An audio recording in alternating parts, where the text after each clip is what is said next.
পাবনা শহরের কেন্দ্রীয় bus terminal এলাকায় দুর্বৃত্তদের ছুরিকাঘাতে মিলন হোসেন মধু ও মঞ্জু প্রামাণিক নামের দুজন নিহত হয়েছেন।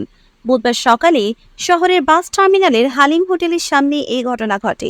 নিহতরা হলেন মিলন হোসেন মধু পাবনা শহরের পূর্ব শালগারিয়ার মুজাহিদ ক্লাবের বাংলা পীরের গলির আরমান শেখের ছেলে এবং পূর্ব রাঘবপুর এলাকার নূর আলীর ছেলে। মধু পরিবহনের চাঁদা তুলতেন আর মঞ্জু অটোরিকশা চালক। নিহতদের স্বজন ও হোটেল কর্মচারীদের সঙ্গে কথা বলে জানা গেছে, সকালে হোটেলে নাস্তা করতে গিয়েছিলেন। হোটেলের সামনে গেলে কয়েকজন দুর্বৃত্ত তাদের উপর ছুরিকাঘাত করেন। এই সময় তারা হোটেলের সামনে লুটিয়ে পড়েন। এই সময় আশেপাশের লোকজন তাদের গুরুতর আহত অবস্থায় উদ্ধার করে পাবনা জেনারেল হাসপাতালে নিয়ে গেলে কর্তব্যরত চিকিৎসক তাদের মৃত ঘোষণা করেন। পাবনা সদর থানার ভারপ্রাপ্ত কর্মকর্তা রোশন আলী জানান, দুটো মরদেহ উদ্ধার করা হয়েছে। মরদেহ ময়নাতদন্তের জন্য পাবনা জেনারেল হাসপাতালের মর্গে রাখা হয়েছে। একজন শ্রমিক আরেকজন পরিবহনে চাঁদা তুলতেন। ঠিক কী কারণে এই ঘটনা ঘটছে আমরা বিষয়টি খতিয়ে দেখছি, তারপর বিস্তারিত বলা যাবে।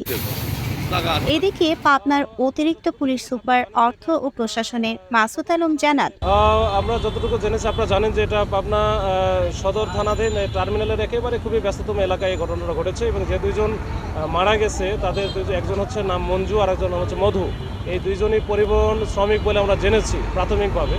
এখন এই যারা মেরেছে বা যাদের সাথে ঝামেলা হয়েছে, এরা আগে ব্যক্তিগত শত্রুতাও থাকতে পারে। এখানে কথা কাটাকাটির একটা পর্যায়ে তারা এই কাজটা করেছে। এখানে করার পরে এখান থেকে তাদেরকে দ্রুত সদর হাসপাতালে পাঠানো হয়।